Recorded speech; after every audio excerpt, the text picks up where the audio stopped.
Hi guys, this is our Explore 2 lab that we began discussion over yesterday.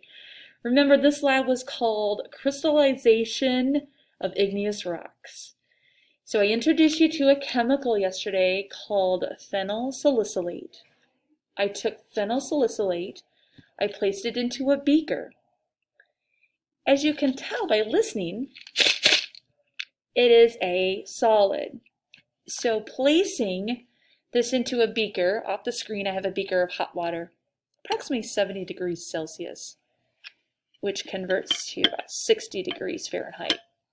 And I am able to, as you can see, I can able to then make it a liquid by applying it to heat. There are three parts. Remember our variables, independent variable and our dependent variable.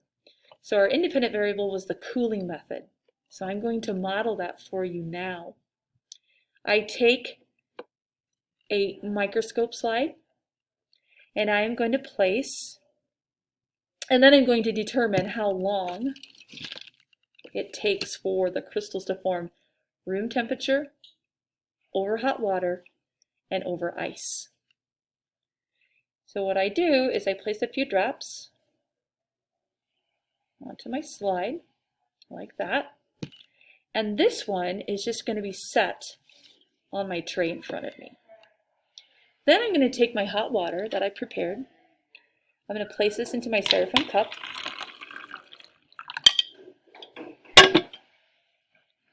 I have my slide marked H, or hot water. I'm going to place that over the cup, and then again place the phenyl salicylate chemical on top of the slide, all while setting my timer.